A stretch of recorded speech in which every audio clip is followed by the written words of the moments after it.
Hello and welcome back to Reeling in the Piers, where we chat about and discuss all sorts of movies. My name is Gary O'Brien, and joining me as always for the monthly recaps, it's the one and only David Scanlon, as we discuss the film releases of June 2024. So stick around, we hope you enjoy.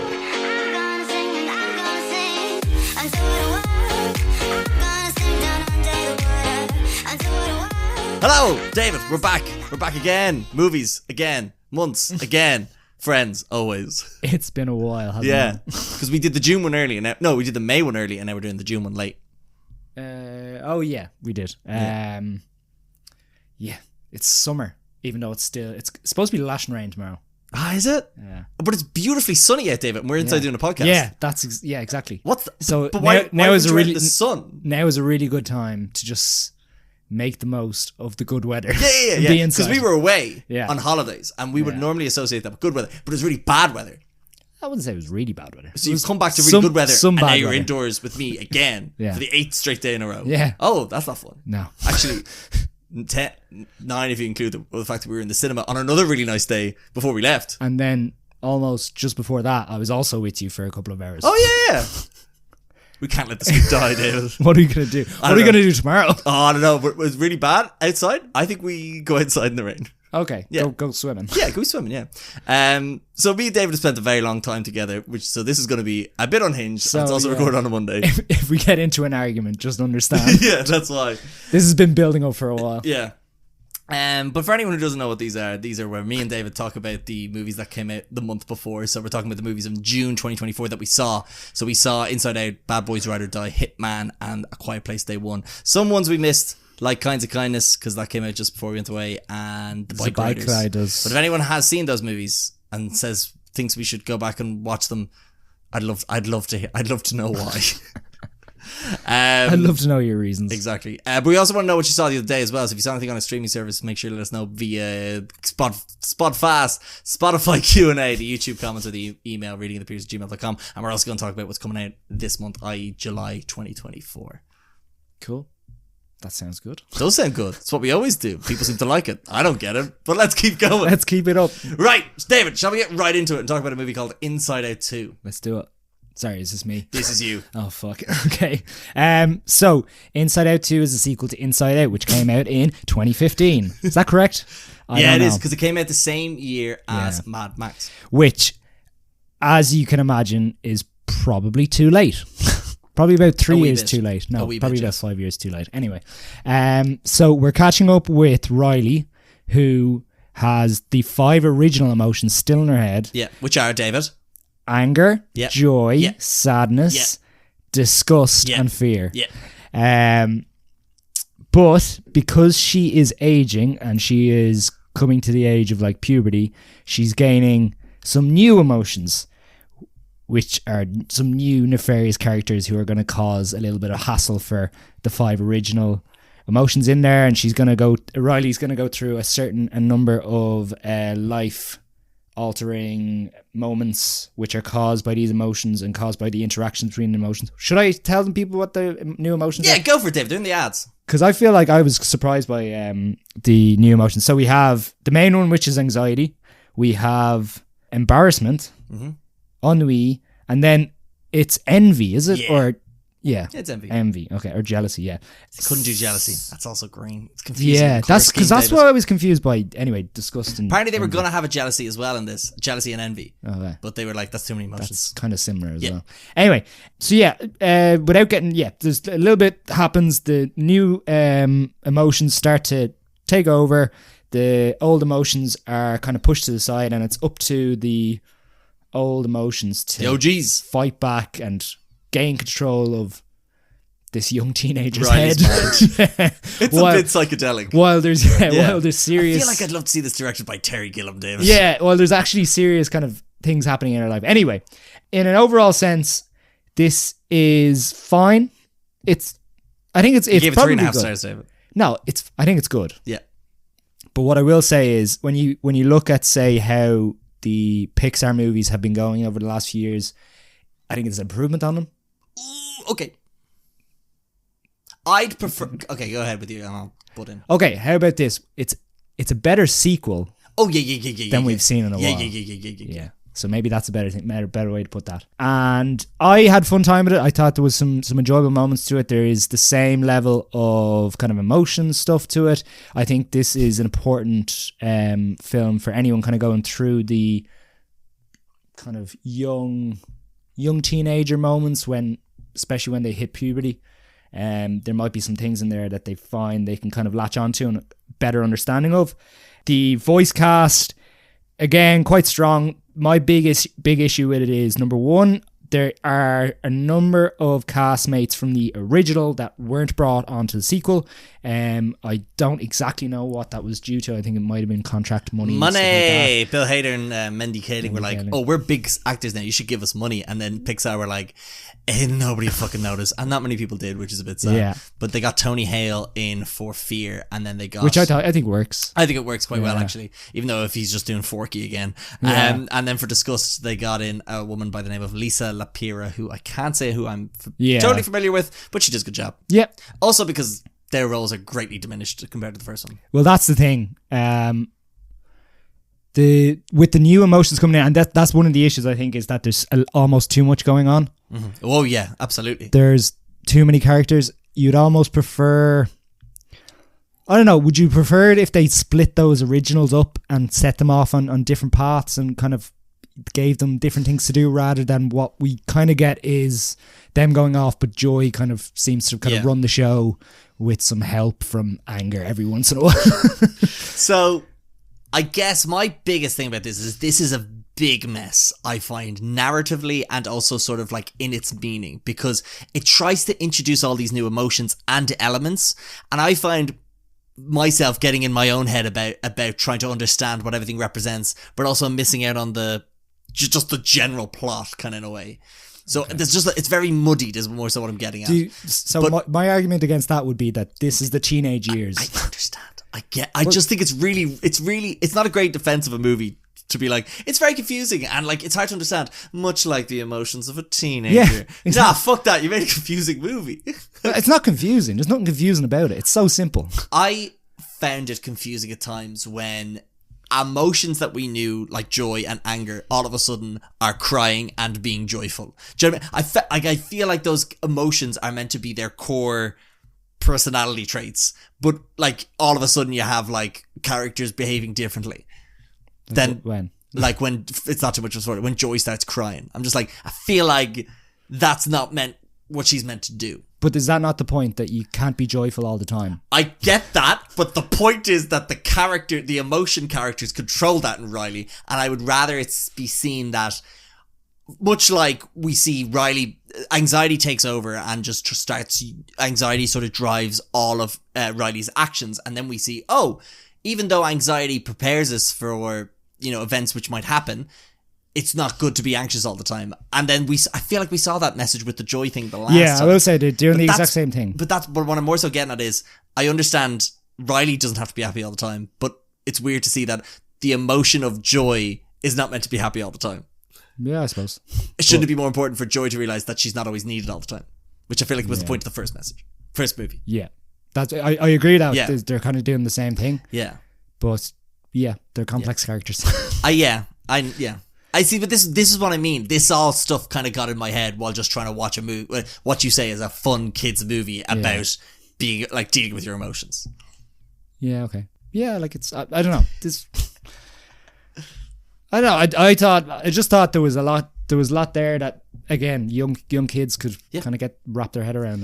I definitely but see, this is the thing. I kind of feel like, because when you said recent Pixar movies, it's not as good. Like, I kind of preferred Turning Red to this in terms of that sort of awkward moments. But is that not just doing one thing rather than... It is just doing one thing, but I felt that easier as a dumb boy. I was like, one thing I can focus on. Easy enough. Because I feel like you say, I just think when they introduce all these emotions, we don't really get to spend a lot of time with envy, with embarrassment, with ennui. Do you know what I mean? It's kind of just focusing on anxiety and joy, and then the other character's kind of there, and then they introduce new things like Pouchy, and there's just a lot, there's just so much going on that like it just feels very just like moments of bits and humor. But that's good. what? Like the humor is like this. Is what I'll always say about Pixar movies is they're always so balanced with humor and heart. Yeah.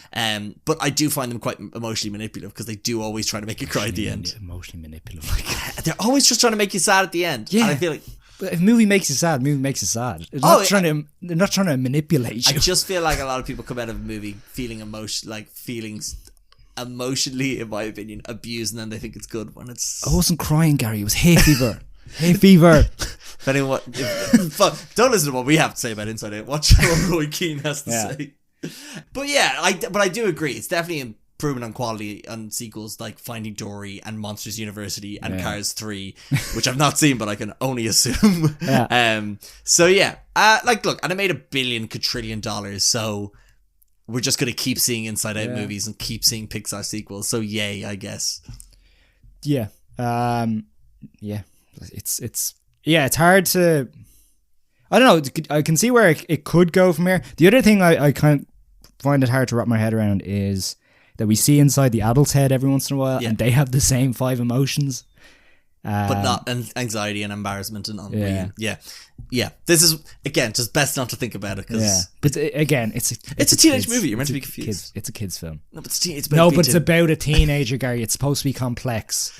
Is this the first fight? Is this the fight after 9 days? But yeah, it's a grand time. It's not as good as the first one. I think. See, but you know what? I was reading up on it. The first one took, I think, 8 years to develop. And they cycled through, they listed all the emotions, they decided what worked best, they had a load of different avenues to go down, and then they finally said, right, with this idea we've carved out the perfect way to tell it. And then I feel like Disney were like, we would like some money, do it again. And then they didn't have the same creative talent behind it. They were like, okay, here's something we can kind of tag onto it, because there's this whole thing about Riley's belief and what her belief is and how different memories affect that. I'm just like, that just feels like you tagged on a new thing. Yeah, it was kind of a fetch quest thing, wasn't it? Yeah, a bit of a MacGuffin. Yeah.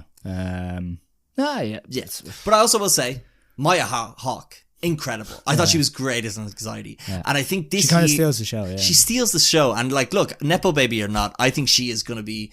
Like, she has shown so many sides of herself. Like, I watched Do Revenge recently. She's great in that. You watch her in, like this, obviously. She's also in, what else is she? Stranger Things. She's in Stranger Things as well.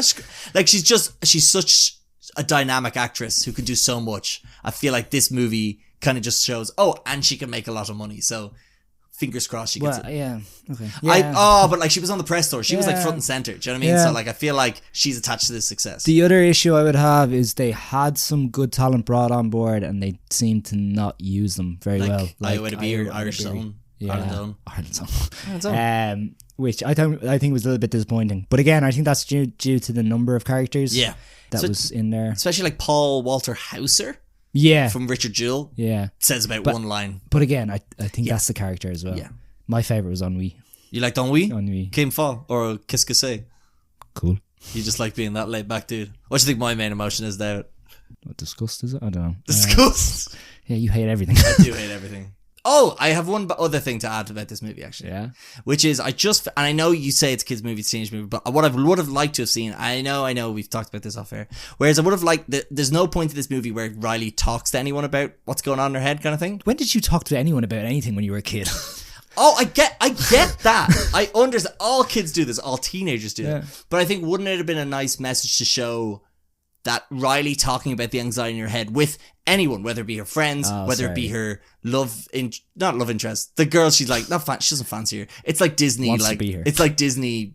Yeah, she might be, she might be lesbian, but like, we're never going to dive into that. But whether it be like the girl she's like trying to be friends with, whether it be her parents, whether it be the coach, there's just all these people she could have like had one conversation with, I felt, that would have like got her to chill the fuck out. But we don't see her character ever deal with that externally. It's just the emotions on the inside. And I just feel like, wouldn't it have been interesting to see like someone else's emotions, i.e. like the coach's emotions, dealing with kind of giving the right advice to the coach, and then seeing anxiety or joy, learning from that. Yeah, so that's on an adult character or someone. Yeah. That's what I mean. So like, in the sense of like promoting the message of, actually, if you talk about your emotions and you talk about your feelings with somebody, you might get back something that will help the emotions in your head do better the next time. That's all. I just felt like there was a gap for that in the storyline. My only objection to that would be, how do you how do you implement that, and then how does that affect the emotions? Is there some sort of like wave within her head that's like, it's just training the emotions to do something, as in like, you know, anxiety then realizes, oh my god, this, and then works with joy towards the end or something like that. Do you know what I mean? I know I'm asking for a lot, but I just feel like it would have been a really healthy. It is 90 minutes. It is 90 minutes. I get that. Speaking of time constraints, should we move on to our next movie, David? Or is there anything else to add on Inside Out 2? No, I was just going to ask, what's the next emotions we see when she's in her great question. 20 something, well, maybe horny. Yeah. I see a lot of people wanting horny. Yeah.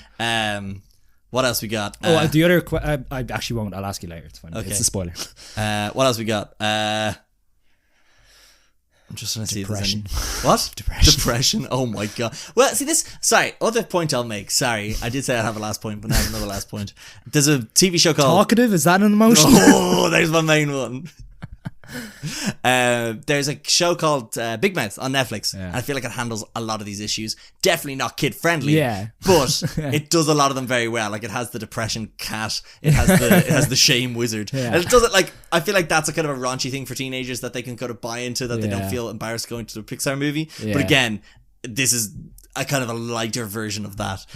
But horny depression. If you at home have any emotions that you think should be in the next Inside Out 3 movie, let us know. I forgot all emotions. So what is an emotion again? David, you know why? You're so on the way. You're just like, I don't care. Cool. He's portrayed as French in the movie. We're not just doing a weird French accent. Yeah. Which is the only time we'll ever explain why we're doing a weird accent. The other times, completely We'll random. just do it anyway. But speaking of a fun time, should talk about Bad Boys Ride or Die. You've not seen this. No, I skipped it. But my God, is this, in my opinion, the summer... It should have been the summer movie that opened up the movie blockbuster that opened up the summer movie season. It is just fun, action packed, bombastic. It's got some great chemistry in it with our two leads, Will Smith and Martin Lawrence, as well as another cast of characters that I might mention or I might not. They're fairly forgettable, but it's a very fun and thrilling installment. It doesn't try to do anything. It doesn't really try to it's just a perfect like encapsulation of like that 90s 2000s sort of buddy cop action thriller comedy. It doesn't really try to add anything new, but then again, that's quite enjoyable. I went to the screening. Sony were very nice enough to invite me to it and to the after party. Podcasting's a young man's game, David, and a load of people were laughing during the screening. There's one moment in this with a guy called I don't have his name here, or do I? I should get his name up. But it's the guy who plays Reggie in the second one. Do you remember? Have you seen Bad Boys 2? I feel like you haven't. No. It's a scene where he knocks at the door to take out Martin Lawrence's daughters for a date, and the two just berate him. And he's been in 3 movies, which is Bad Boys 2, Bad Boys for Life, and Bad Boys Ride or Die. He has a scene in this movie that is jaw-droppingly amazing, to which it got an applause from my audience, and he was so good in it. Anyway, the audience really engaged with it, and I think it's a really fun light watch to go to the cinema. It's like an hour and 40 minutes. It's a really, really fun time. What else we got in it? We've got Dennis Green is the name of that actor, by the way. It's a bit generic in terms of like some of the action sequences, but it tries to be innovative with your favorite form of action camera work, David, and that's drones. There's a lot of drone shots in this. Not as much as Ambulance, but enough to kind of keep it interesting. And definitely there's a scene in the third act where it kind of takes place in this kind of compound, and the drone action does a very good job of kind of showing you where everybody is and just kind of giving you a sense of scale of what the sort of danger looks like, I guess, in a way, which is kind of cool. The humor takes a while to warm up, but Martin Lawrence is unbelievable, and he is so funny. It's a very, very funny movie, like I say. My biggest gripe with the movie, David, is, besides being slightly generic and just fine, I guess, is Rhea Seehorn is in it. Did you ever watch Better Call Saul? No. Okay. Have you watched anything? No. Rhea Seehorn is in Better Call Saul. She is one of the greatest actresses in a TV show I've ever seen. She is phenomenal in it. And that show has been notoriously snubbed by the Emmys. That has won no Emmys. I think it got nominated for, let's say, 170. I'm going to pull that number out of my arse. But she's in this in such a forgettable minor role that it's nice to see her in a big movie, but oh my god, very, very sad that they didn't use her that much. Who else we got? Vanessa Hudgens. She's back from the last one. Do you remember her character's name? Yeah. So was one of the other guys, but the third person doesn't come back. Eric Dane was that contract issues as well. They just wouldn't pay stuff. We don't need you. Eric Dane is in it. He's McSteamy from Grey's Anatomy. Very forgettable villain. Just very meh. Never seen Grey's Ian Anatomy. Griffith, Mr. Fantastic himself, is in it. Oh, yeah. Is he a good guy or a bad guy? He's a good guy. Oh, but he's just a bit of a bit like, I could see like his character has the same depth as someone from like a CW Arrow show. Do you know what I mean? Does he have a Welsh accent? He doesn't have a Welsh accent, no, but he does grow really long arms and legs. Very distracting, David. And nobody else really. Tiffany Haddish has a cameo in it that's just fucking weird. She's been fucked over a lot by these like short cameos. She was another movie that she was in recently, and was she? What was the one with Nick Cage? Nick Cage being Nick Cage. Oh, was she in The Unbearable Weight of Massive Talent? Yeah, she was in that and she had a terrible role. Not a terrible role, she just had nothing role in it. She also went Haunted Mansion, that's not very good. Yeah. So yeah, overall what I would say is if this hits Netflix, this is a really fun time to watch. But if you're still looking for something good in the cinema that's showing, I think this is a really, really fun time. Do you think your views were swayed by the fact that you were invited to not only the premiere, but the after party? David, Sony Film Entertainment Pictures is one of the greatest establishments. Do you know what? I would say yeah, because it led to me having a really fun time. Now, I did have a really, really sore throat that stopped me from enjoying the popcorn and some of the beverages they supplied. But what I will say is, I think it just lent into that summer vibe and summer feeling that I think something like The Fall Guy didn't really hit home for me with anyway. So my big thing would be with a movie like that, an action comedy, sorry, what am I trying to say? It can be affected by the people in your screening. Yes, absolutely. So like if everyone's kind of laughing along maybe towards the start of the movie, you kind of feel you kind of just naturally would laugh along. Counterpoint. Like I said, the comedy takes a bit of a while to warm up. There wasn't really many laughs at the beginning. Okay. And then I think the comedy, either the audience getting on board or the comedy getting better. And them drinking more drinks. No, there was no drinks at this point. Oh. No drinks. No drinks. Not even water. They were like, stay thirsty. It just kind of built and built and built. And like I said, there's different scenes with different sort of payoffs. But definitely, I think that applause scene that I won't spoil for anyone, it's one of my favourite moments this year. It's unbelievable. You have to see it to believe it. Okay. And there was something else I was going to say. Oh yeah, the biggest thing I probably should have mentioned is this is the first Will Smith movie post-slap. Good for him. And it still made a lot of money. Good for him. Shows, I don't know what that says about general audiences, but people seem to be a-okay with Will Smith these days. Yeah, look, we all make mistakes. We do. And yeah. Speaking of mistakes. Oh, okay. No, I'm talking about this. We're talking about the segment we like to call Tell You What I Saw the Other Day. I'll start things off with a movie I saw the other day when I was flying back from the place we were. Was a movie called War Games on Amazon Prime. Matthew Broderick, some other people in it. It's the guy who was the director of a movie that I was like, really? He did it? It's not John Hughes, no. No, it's not John Hughes, but you think that because Matthew Broderick's in it. But you also think it's not, you're like, it's the guy who did, the director is a guy called John Badham who did Saturday Night Fever. Nice. And it's written by people who haven't done much else. But basically the idea of it is, this kid is like a super genius with his computer. He's hacking into school servers to like change his grades. He is like, he's doing a lot of things with his computer, but nothing like salacious. Anyway, no porn, not in the 80s anyway. But he, realizes there's a new game coming out from this game company in California. He tries to hack in. He tries a lot of different like phone numbers because that's how they did internet back in the day. And all of a sudden, he discovers this kind of phone line that has all these sort of heavy encryption in it and all these kind of games.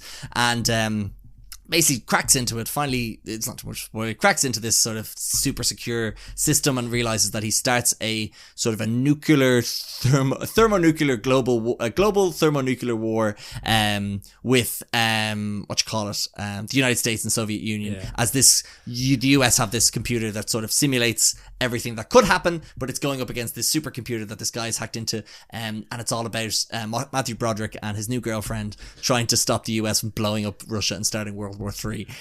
Look, it has a bopping score. Yeah. It's very Spielbergian-esque. Yeah.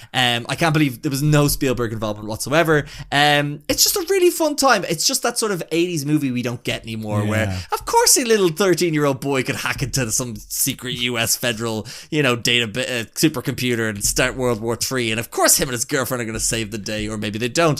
The internet was so young back then. Young. So it was just like a really fun, innocent movie, and they've done a sequel in 2008 that went straight to digital. It looks horrendous. But I'd love to see something like this again, especially with the whole AI popping up. Although now that I think about it, this might have been Mission Impossible Dead Reckoning Part 1. But yeah, it's just a really fun time. It's only like an hour and 54 minutes. It's fun. That's good. Yeah, no, I've seen it when I was younger, and it's a great time. Again, very campy, very silly, but it's a fun time. I've got a load here. Yeah. I'm not sure which one. I think I might just go from best to worst. Hold on. No worst. Go worst. No worst. No worst. Okay, sorry. Best to least best. How about that? Okay, let's go. So the first thing I'll mention is I watched this movie immediately when it came to Netflix.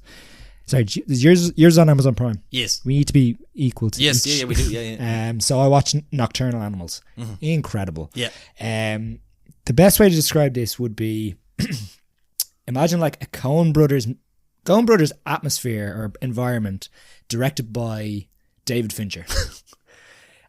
It is about a writer about a writer and his wife, or the ex-wife, and he is writing a book, and he sent it to his ex-wife to read.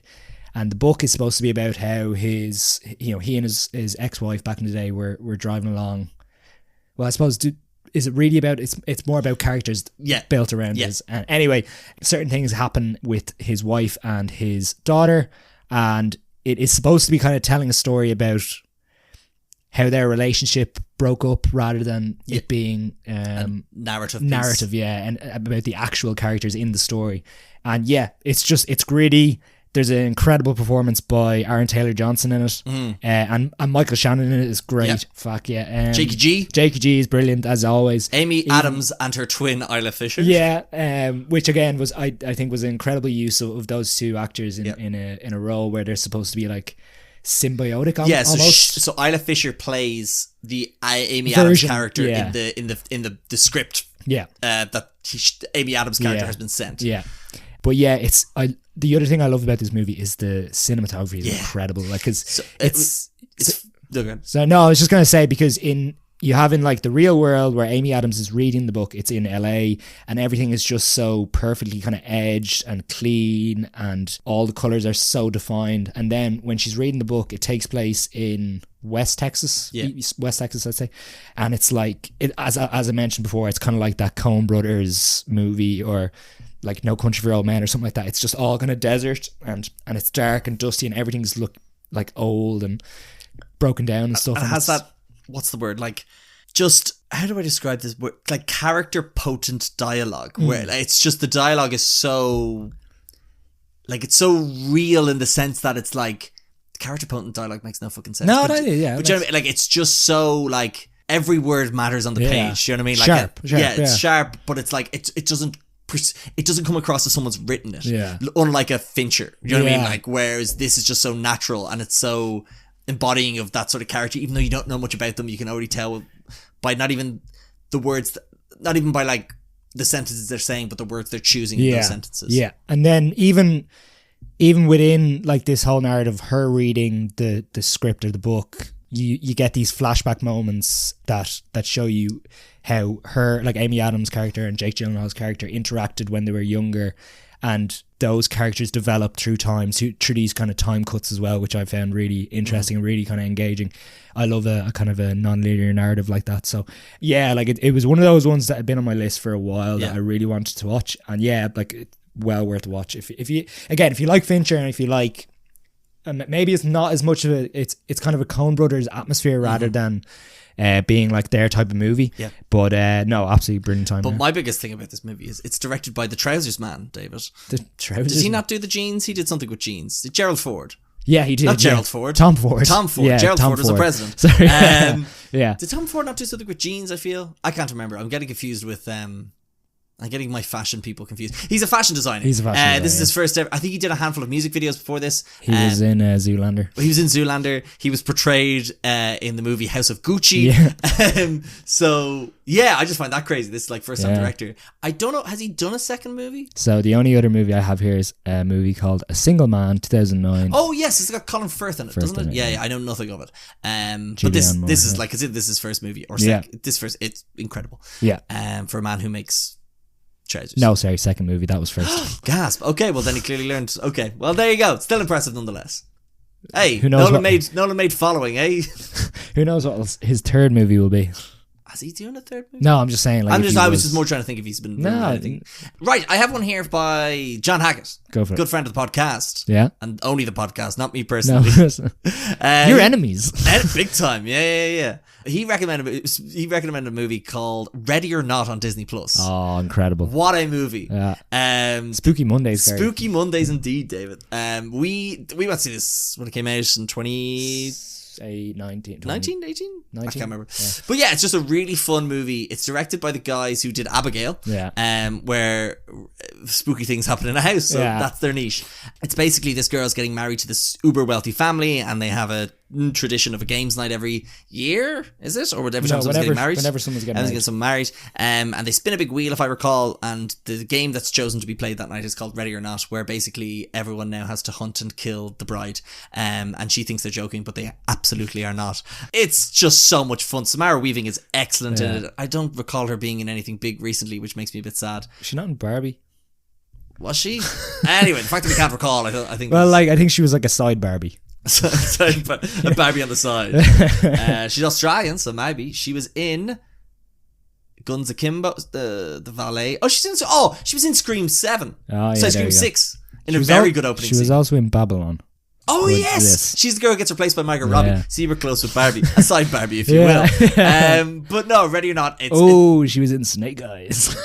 Oh no, was she? Yeah, yikes. Snake Eyes. Sorry. Anyway, go on. But anyone else in this? There's no one else really from this cast that jumps out at me as being good. Adam Brody, I remember being good. Henry Cerner, he plays like the dad. He's quite grimy and gross and good. Andy McDowell, who I love as always from Groundhog Day, and also the phenomenal Netflix series Made. So yeah, just a really really fun time, and it's on Disney Plus. Would highly recommend. So gross. Oh yeah, bloody. It's a bloody good time. It's a bloody good time. Bloody good time.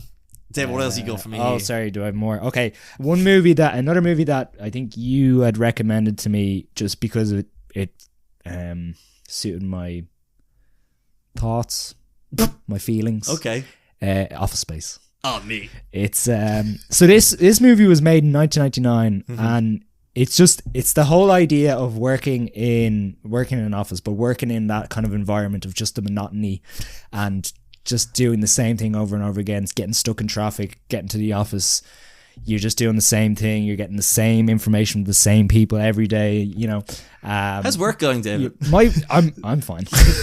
I'm just back from a week off. I'm totally fine. But it's just the monotony of it. And then you have these characters who work in the office, decide to kind of go a little bit rogue, and get up to have a kind of nefarious plan.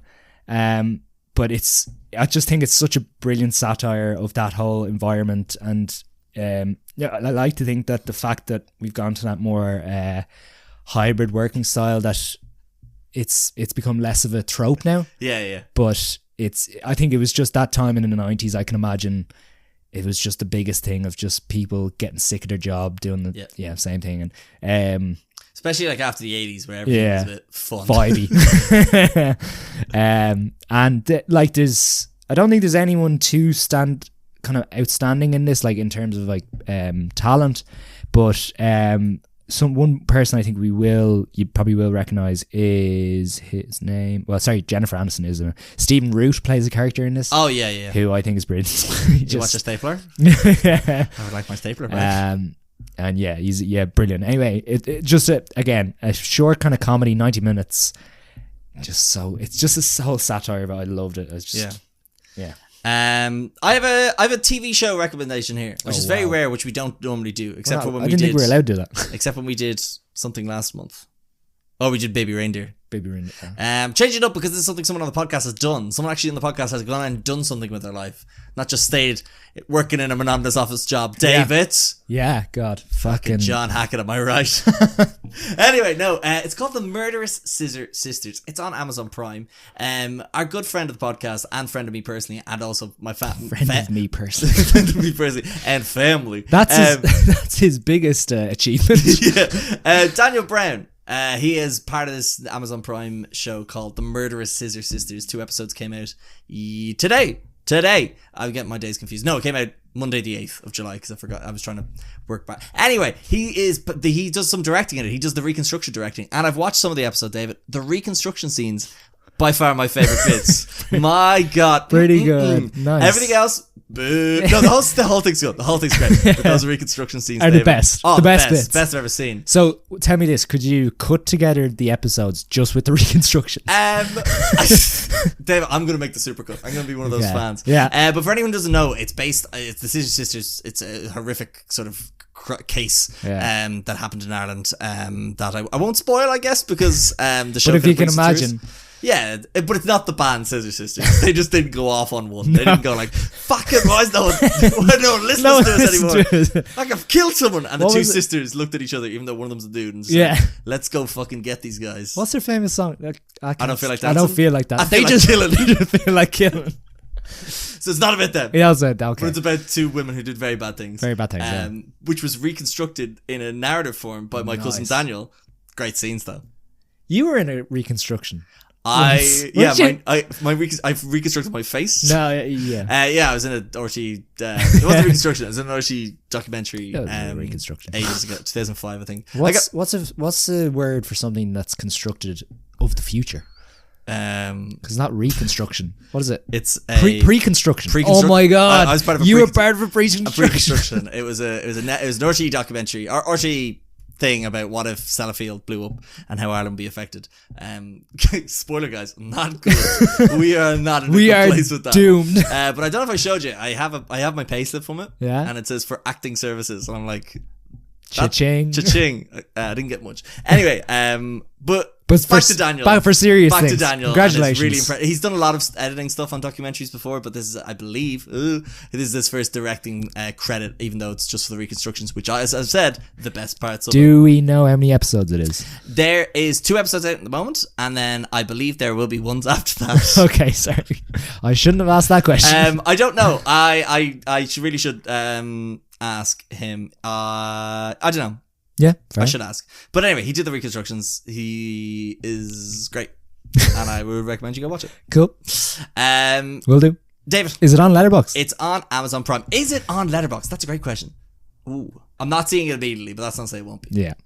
I doubt this is season 2 unless the story takes a turn that I was not aware of. They get out of prison at some point, Gary. Yeah. Or do they get caught? Or do they get caught? Sorry. Who knows? But David, do you have anything else for me here now, please? I have stuff, but I don't think I have one more after this. Oh, you've one more? Yeah, so if you could do one and then I'll do another one. Hold on, just give me a second.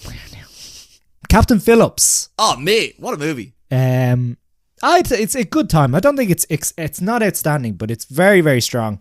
Yeah, Tom Hanks is great in it. Yeah. Tom Hanks is incredible in it. But for a movie, you think you know, because you've seen clips. I had heard so much about it that I assumed I was going straight into one type of kind of hostage movie, action movie, and it turns into something completely different. And I think there's a middle part where, for anyone who hasn't seen it, it was 2013? 2014? Grow up. 2013. Oh, okay.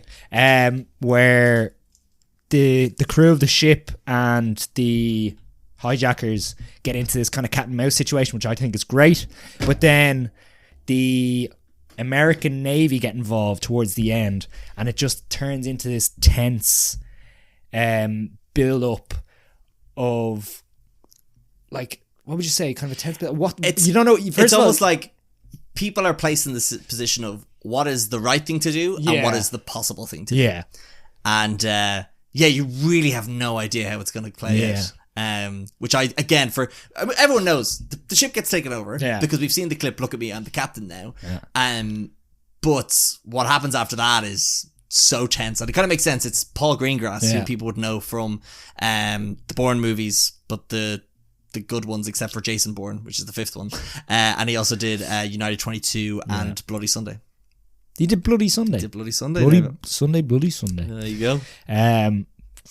Grand time, good action movie. Again, it keeps you on your toes. Yeah, I like where it went. Everyone on it is pretty good, but Tom Hanks outstanding. I have one more here. It's on Netflix. It's a movie called Snatch. It was another movie that was recommended to us by the listeners on the Instagram. Recommended by Wesley, sorry. But it's directed by Guy Ritchie. Is it his first one, David? It is the second. It's a second movie. So it's like his second actor. It's his like Nocturnal Animals in a way. Exactly. When you think about it. What was his first one? Lock, Stock? Yeah.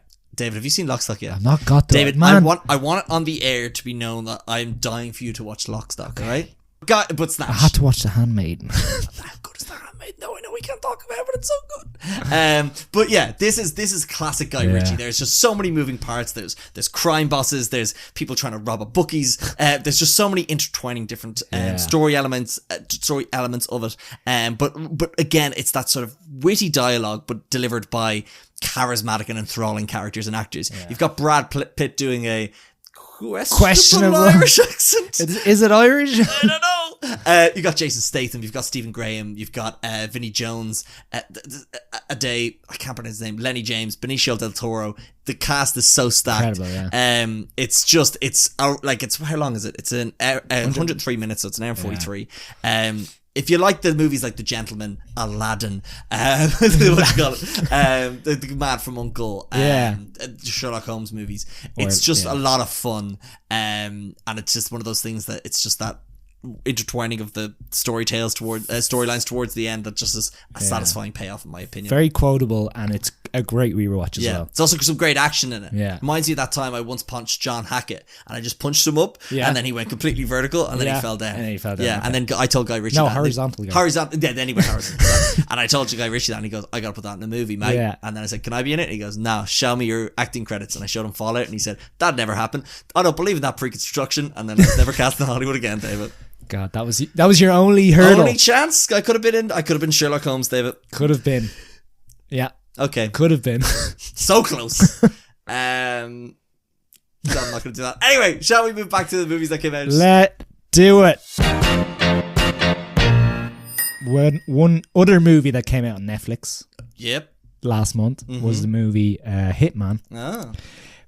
Directed by Richard Linklater, who has done movies like Boyhood, the Before trilogy, School of Rock.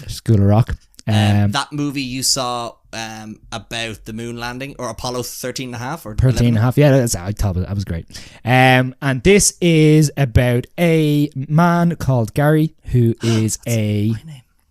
Yeah, he is a college professor. He's the letterbox thing is he's a mild-mannered professor. Yeah, high school or college professor. No, I think it was college. It doesn't make sense. Yeah, moonlight. Yeah, go on. Sorry. Moonlighting is a hitman in police stings ignites a chain reaction of trouble when he falls in love with falls for a potential client. Yeah. So, this is almost kind of focused on the idea of not having multiple personalities, but kind of finding who you are and balancing your personalities, finding the right balance. And it's light enough. It's light and fluffy, let's say. It's light in many ways, David. But it's a fun time, I think. I think it's perfect. And I think the biggest thing about this is, and the thing, I was looking forward to this for a while because it seems to have been kind of made for release in 2023, but... It was at one of the film festivals last year, which is why it's technically 2023. But it was stuck, obviously, in... not development, in release. Yeah. Well, because I think by the time it got picked up by Netflix at one of the festivals, which I forget, Netflix just buy it and they were like, yeah, we'll put it out when we say put it out. Which kind of told me that maybe it's not of the quality for cinema, and I'm kind of happy it's probably not in cinemas. I think it's a perfect kind of watch for Netflix. Glenn Powell stars as Gary Johnson, and he is brilliantly charismatic, and I think he has a great rapport with his Adria Arjona. Yeah, who people would know from Morbius. The Martian. She's in Morbius. She's in Six Underground. She's in Triple Frontier. What's that guy's name again? Pacific Rim Uprising. Star Wars. Who? The Star Wars movie or Star Wars series. Andor. There we go. She's in Andor. Is she in Andor? Yeah, she's the one that gets captured and she tortured. Is in Andor. Oh my god! Yeah. But those two have a brilliant chemistry, I thought, and I think Glenn. Stop rolling your eyes. They have a. I didn't even. You did. I had a funny joke that that's what my look was, but it wasn't about rolling my eyes at this. Okay.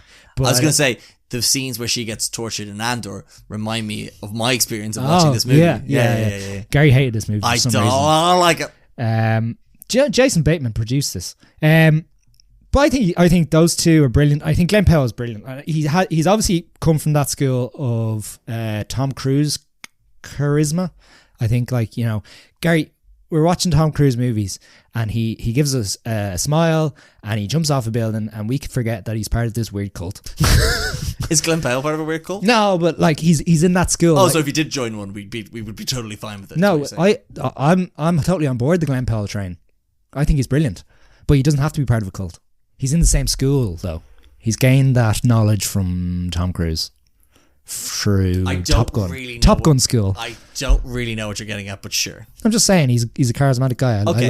I'd like to see him in other things. Okay, well, we are going to see him. You're going to see him in so many fucking things you can't even believe. Yeah. Dude. We're seeing him in Twisters next month. There is a nice twist and turn towards the end of this. There's some funny moments. Sorry. Nice twist and turn. Get over yourself. Grow up, will you? Hey, Fever. There is some I think there's some brilliant funny moments. We could have got more of it. I agree. I think with the different characters that he gets to play, there are some really nice side characters. Some good interactions. It's a fun kind of rom-com. I don't think it's anything more. Again, it's a Netflix movie, so don't go in expecting like blockbuster kind of or anything brilliant that way. So yeah, it's just a solid watch. But I know you hated it, so I'm obviously wrong. Oh no, I'm not saying you're wrong. Again, I don't really disagree too much with what you're saying.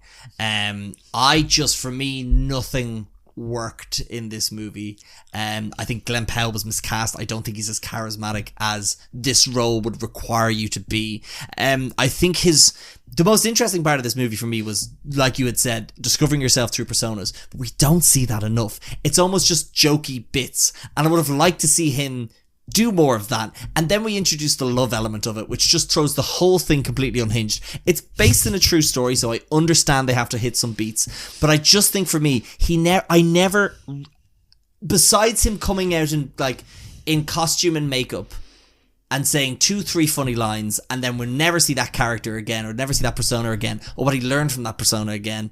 It's just that, and those just moments all fell flat for me. Not saying they don't work necessarily for other people, but for me, so flat. There's a great thing of him, he's dressed up looking like Tilda Swinton, and I was kind of excited for that scene when I saw it pop up, and I was like, oh, this will be fun. And then nothing. I just felt there was no consequence of that. They've plastered it all over the marketing, and it just feels like, oh, so you were just literally that persona, or that little whatever the word, sting is only like 15 seconds of the movie. The other thing I forgot to mention is I think this hits on a section of America which I thought was very fun, like that not middle America, anyway, a lot of dumb Americans who feel like you can just ring up a hitman and get them to take out you. Yeah. No, that's fair. Which I thought was funny. Yeah, and like I don't know what it was. I just was sitting through this waiting for it to kick up another gear. Like I said, there's a twist towards the end. How the movie ends, I just think I was so actually not annoyed, but I was so annoyed I had spent, David, and this means important to me, a Friday night watching this movie. Again, I just can't get behind it. I just don't think the movie had any proper focus for me to be able to bet in and enjoy. The Glenn Powell, the chemistry with the two are great, but I don't really understand why they're together. I don't think he's charismatic enough to cover off all the personas and this general energy of the movie. And I just think the weak villains are poor. The script is, this narrative and just plot is just all over the place and doesn't really say anything, I feel. And I think there's better ways. You You mentioned that it said it was about finding your own persona. I think that's what it tried to be, is more so what I meant. I liked that thing you said about what I thought it was going to do. But that's not what it's doing, no? Because he's literally playing two characters. I get that. But like, there's the point of which he just, like, you don't ever see him have any conflict with that. You know what I mean? Because he's lying to the girl? Yes. Yeah, he's lying. Okay. So? And then that's resolved in a very easy way. Well, there's a spoiler there, so I can't argue back. I agree, but that's my problem with it. Okay. That's great. Just, for me, didn't enjoy it at all. Hey, and Avril gave it 2.5 stars, so I have her backing, but John gave it 4. Ooh, I'll get him. I'll punch him so vertical. And then horizontal. Yeah.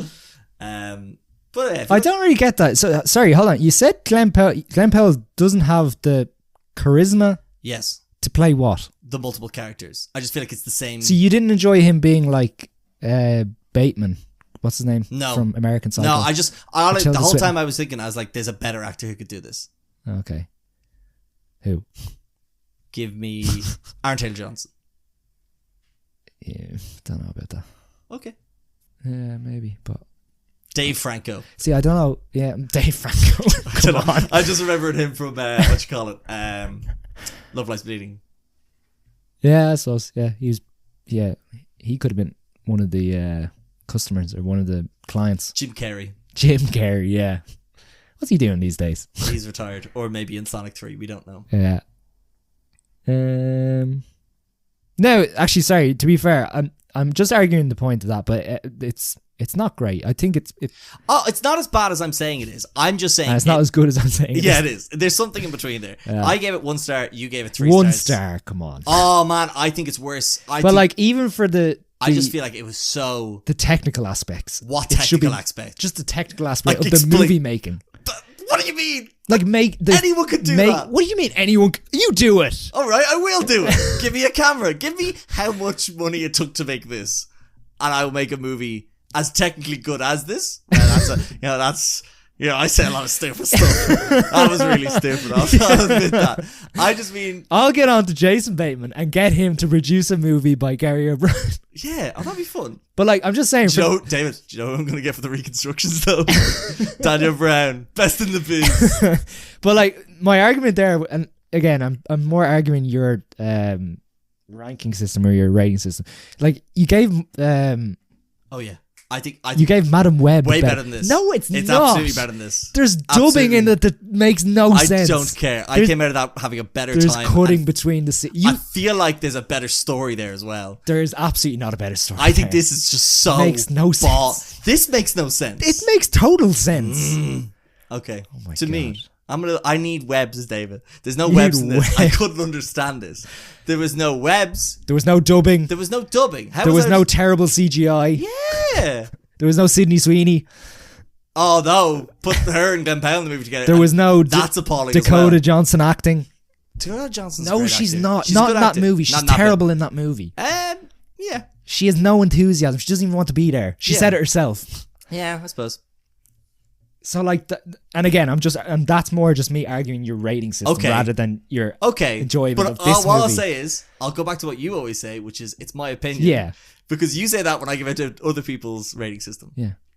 But I have the movie podcast, so I should. But I'm arguing your one of your ratings against another one. Yes, I still would. I'd watch Madam Web 2 more times before I'd watch this again. Okay. In a heartbeat. How many did you get that? 2.5 stars? 2 stars? I give it 2 stars. Probably, yeah. Yeah, I'd give it that. I'd watch Argyle again. I'd watch many other movies before I watch this again. I think this is appalling. I don't think we need it as a society. And as a planet, I think we're worse for it. As a society. Jesus. Shall we move on? See, like, this is the thing. I'd say if you were invited to the premiere of this. See, okay, but also, what I'll also put my hands up. Yeah. Like I literally do, David, as you can see. I usually don't like Richard Linklater movies, okay? Yeah. So there's that. So there's just that element of just not really like it. Because I didn't like Boyhood, Days of Confused, Hitman, the Before trilogy, but School of Rock's great. But like, so that's, and I got through about the first 5 minutes of Apollo 10.5. Yeah. So there's that as well. Yeah. So there's precedent for me not liking his movies. So you went in with a preconceived notion of... No, I did not at all. Because I like School of Rock. I was waiting for another exception, David. Okay. I don't go into movies wanting to not like them. I think this one hit a bit too close to home for you. Why is that, David? Because his name was Gary. Yeah. No, I love movies with Gary in them. Did you add this to the list, or does it not make the list? David. It's updated as soon as I found out his name was Gary, it was on the list. I'm going to have a look at that. Right. Shall I start talking about our next movie then while you look up that list? Go for it, yeah. Right, we're going to talk... Speaking of the car journey home with me and David after this, A Quiet Place, for day one. Right. Well, I drove. David, it worked for the joke. Okay, sorry. Right, this is a movie set in the Quiet Place universe or whatever, but it shows the sort of depiction of the first day the aliens arrived, but in New York. So the plot kind of follows this woman named Sam. She is in this sort of staying in a hospital. Well, she's not staying in a hospital. She's admitted to a hospice, but she has like a day trip to New York, and that's when the aliens attack, and she is ill, so she has quite a lot of trouble kind of moving about. She's got her service cat with her, and the aliens arrive, and soon society and the humans of New York must realize what these things are, what this threat is, and how to sort of avoid being attacked by them. And she kind of works with people, but like I said, she's ill, she's not too sure if she's going to make it out. So what she decides to do is, try and get one last slice of pizza from her favorite pizza place downtown or uptown or westtown or easttown. Uptown. Harlem. She's an uptown girl, and she goes that, and she's joined by Joseph Quinn's character called Eric. He's an English law student from Kent, and the two of them kind of bond together in this treacherous time at the extinction of humankind. Okay, what I'll say about this movie is it does everything you'd expect from a Quiet Place movie. Great tension, great score, great sound design, as always. I went to a screening of this with some people who didn't think that the cinema had to be a quiet place, which kind of sucked. But I realised I've seen all the Quiet Place movies in the cinema, and the first two I went to go see were great in terms of the cinema atmosphere. But again, we went on a Sunday afternoon, a notoriously bad time for talkers, I find. Anyway, but that didn't take away from it too much, because the acting is incredible by Lupita Nyong'o. Why is she not in more things? Her scary eyes, or being scared eyes, are some of the best in the biz, as we would have seen in the movies like Us. And whatever she did in those Black Panther movies. Joseph Quinn is a nice addition, although he doesn't overpower too much, and he's just there to cry a lot. Alex Wolff is in it for a very short amount of time, but great. Jimon Honsu is in it.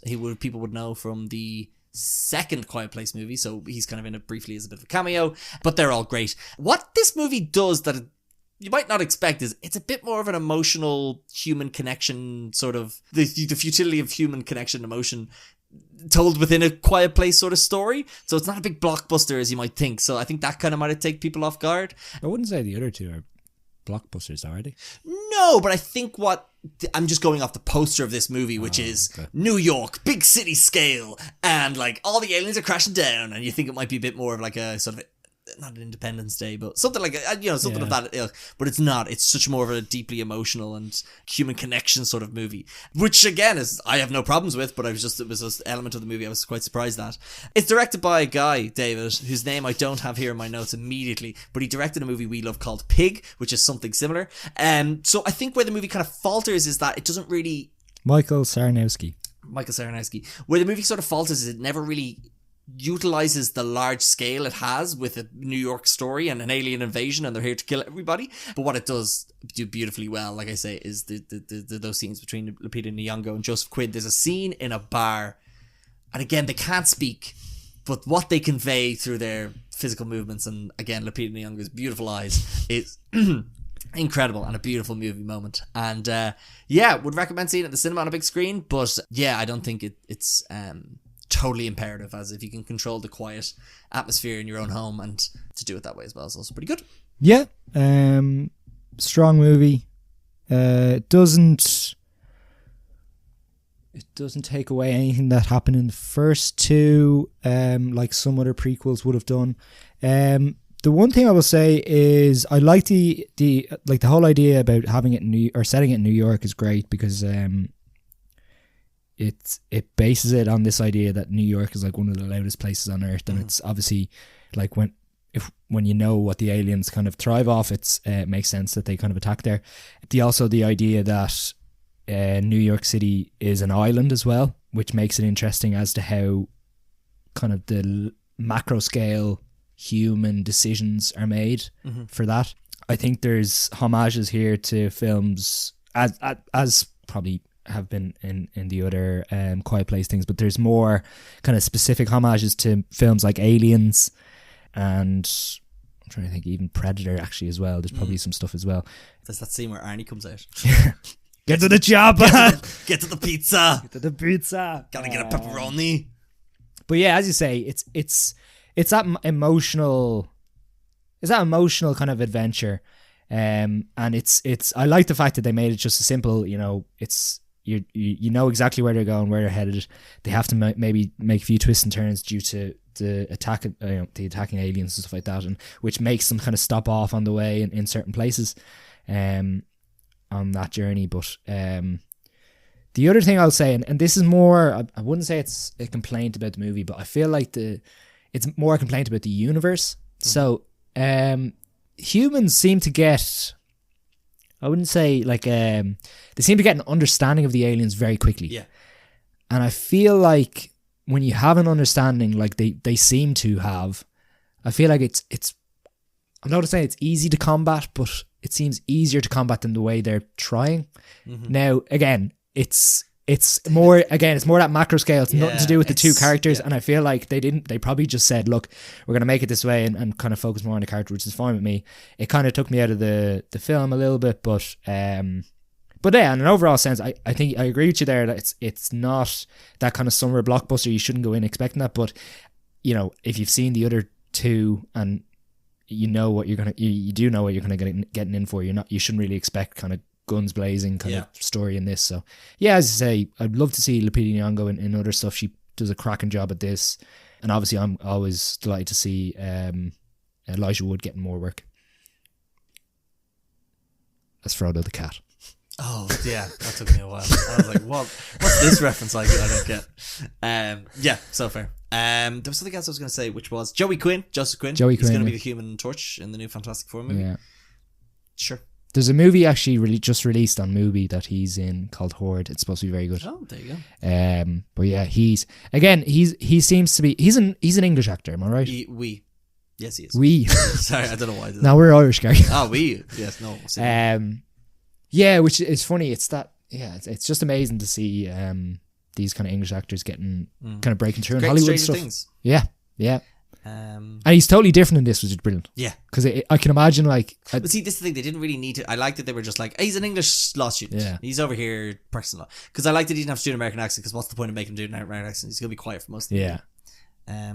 And I will say, there's actually just side tangent that's reminded me of like there's some great tension scenes with his character. Yeah. But I feel like also there's nothing that really kind of matches some of those tense scenes in the first one. I feel like the scene in the bathtub in the first movie, like there's nothing like that. Nothing like that in this. But again, it's a very sad movie as well. I think people should know that. It's quite sad. Again, it's I don't know if you remember, like post 9/11, there were so many of these movies which were. None of them were. I'm kind of trying to think if there was any kind of alien attack movies. Yeah. It was that idea of like post 9/11 trauma and trying to like encapsulate that in a movie form. And this is a little bit like that. Like the idea of New York City being brought to the ground within almost hours, pretty much, through an alien attack is kind of interesting as well. But yeah, it's just good time. They don't like. I didn't know they didn't like water. That's I feel like. Is that in the second one? I can't even remember. Yeah, because don't they live on an island? Yeah. Yeah, I can't. But how do they get on the island? They get onto the island. The aliens? Yeah. Yeah, they get a boat. They get a boat. They get a boat. Yeah, they get a boat, Dave. Do you remember that? The ferry. It's like Steamboat Willie. The 2:00 ferry, is it? Yeah. Yeah, they grab it, yeah. Fair enough.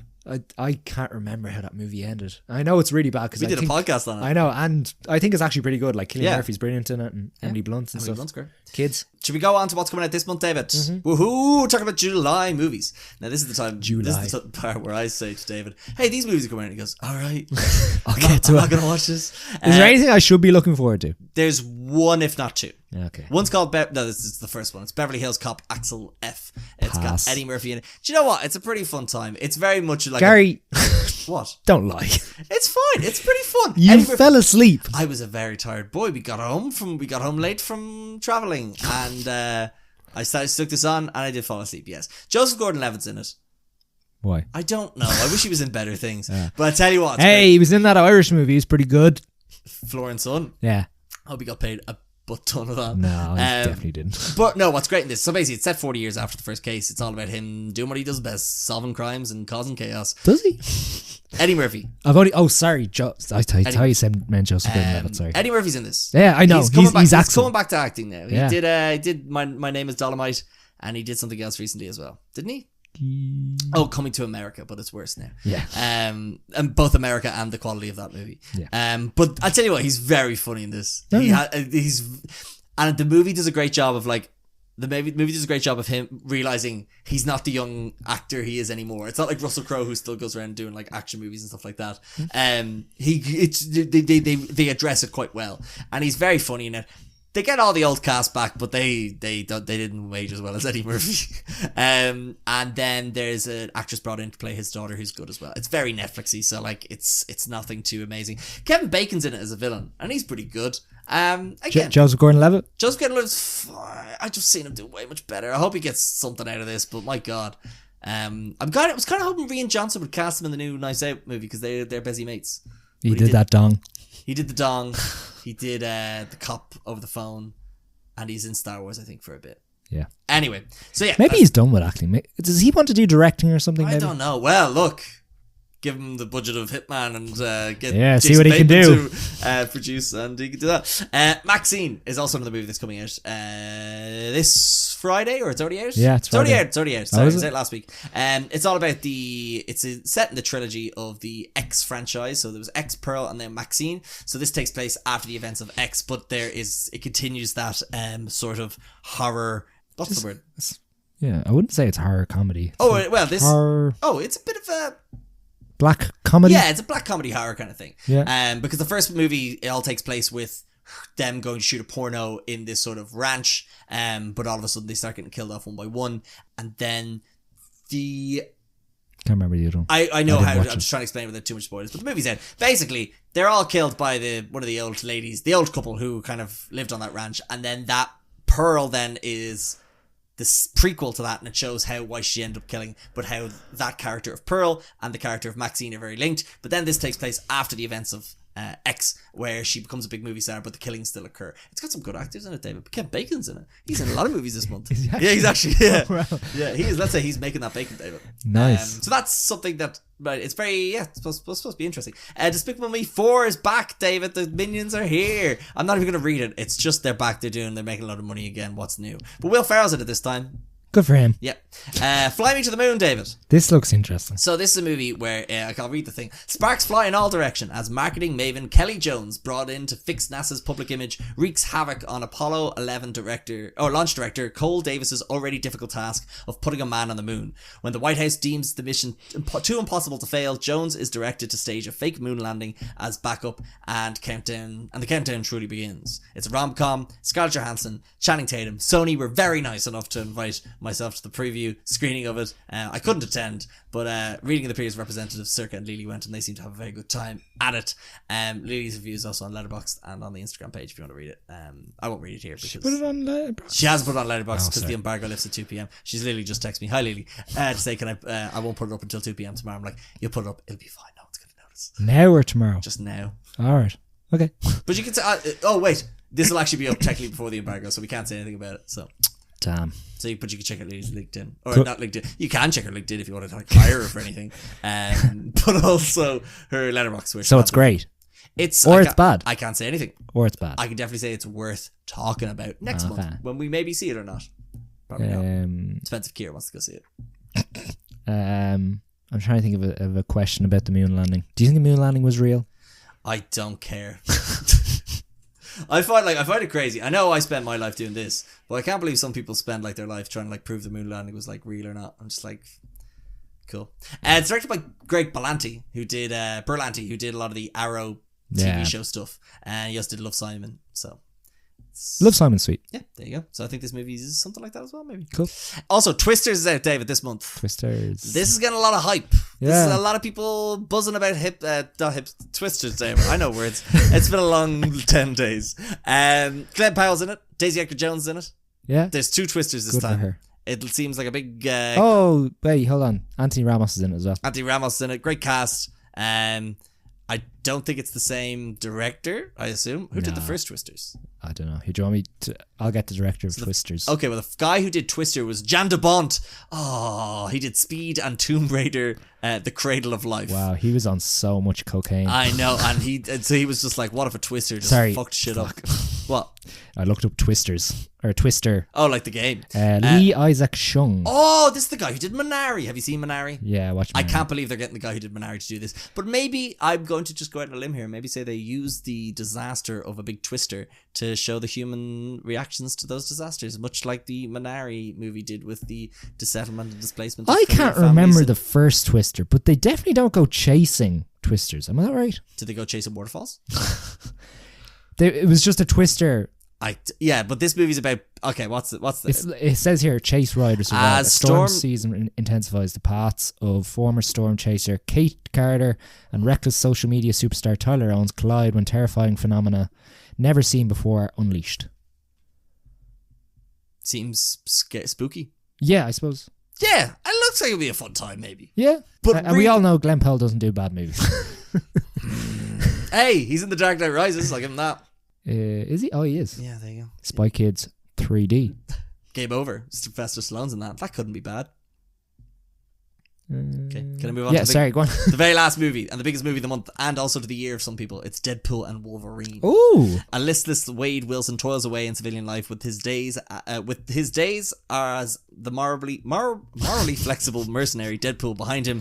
But when his home world faces an existential threat, Wade must reluctantly suit up again with an even more reluctant Wolverine.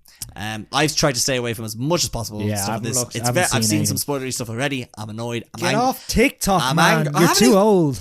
It wasn't on TikTok. It was on Twitter, X or whatever they fucking got it. But I'm angry, Tony. I think they did a very good job. I haven't watched anything, so I don't know anything about it. I hope it's good. It might not be, but I'm hoping the best for it, mate. I hope I get a few juggles, and I hope I leave there feeling happy, because God knows if this doesn't make me feel happy, David, I don't know what will.